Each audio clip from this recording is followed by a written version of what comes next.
Okay, listen, pay attention. When it comes to the question, how did Chukwuma Nzogu died? The one who orchestrated the January 15th, 1966 military coup d'etat. A lot of people have so many things to say. Some will say he committed suicide. Some will say he was killed one way or the other. But listen, whichever one you fall under, you are not totally wrong. But I want you to know that there is a difference between rumor, scatterboard, speculation, assumption, and presumption. And there is a difference between all these things and facts. The difference is that whatever thing that cannot be dated, that cannot be cited upon, that event cannot be associated with, that an eyewitness cannot come out and say, it's known as speculation, assumption, and presumption. But facts must be dated. There must be a date associated with facts. It must be cited upon. Event must be associated with it. You can hold it and it can be consulted upon. That is what is called facts. Now listen, according to what can be held and what can be consulted upon, this was how Chukwuma Nzogu died. You see, on the 29th of July 1967, Nzogu was on a reconnaissance mission in Nsukka sector. He was traveling in an improvised armored vehicle known as the Red Devil, known as the Biafran Red Devil. This armored vehicle was converted by the indigenous Biafran engineers. They converted it from a Ford truck. You see, this armored vehicle was cumbersome despite its impressive ingenuity. When they got to Nsukka, they were surrounded by the federal troops of the 21st Battalion, which was led by Abubakar Gora. They opened fire on the vehicle. But because the vehicle was so strong, as the name implied, the Biafran Red Devil, the bullets were not penetrating.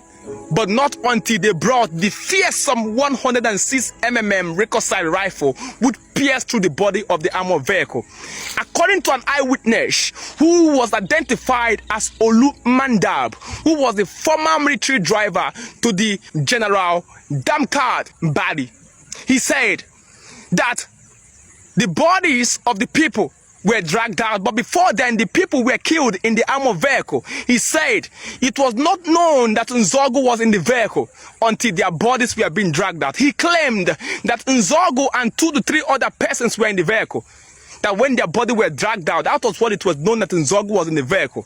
Nzogu's body was identified by Abdullah Shenlang, who ordered that his body first be kept in the University of Nsukka campus, which was then known as the University of Biafra.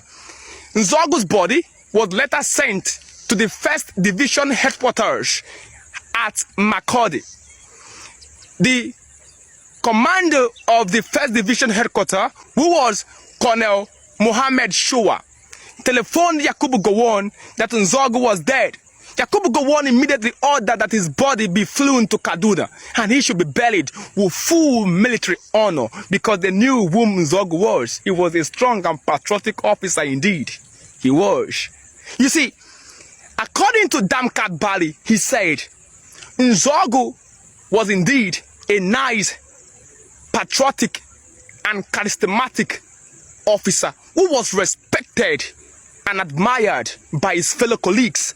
At least he was not in the habit of being found with women in their company all the time, which was like a pastime for the young military officers at that time. Listen to this, what he said. Listen to this. He said, we believed that he was a man whom organized the January 15th, 1966 military coup d'etat out of true intention, who was let down by his collaborators. Yes, we believed that if Nzogu was captured alive, he wouldn't have been killed. He would have probably been tried and jailed and later released. His death was highly regrettable. That he was what Damkad Bali said when Nzogu died. They knew who he was. They knew that the coup d'etat was not born out of selfishness. It was not born out of the fact that a section of the country wanted to dominate others. No. It was born out of the fact that Nzogu perceived the First Republic to be corrupt. Africa, ladies and gentlemen, political and historical aficionado.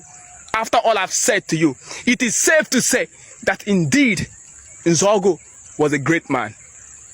For Wisdom Africa, wisdom is the principal thing. One day we believe that Nzogu will be recognized for whom he actually was.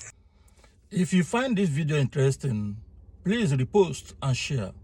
Thank you, and God bless you.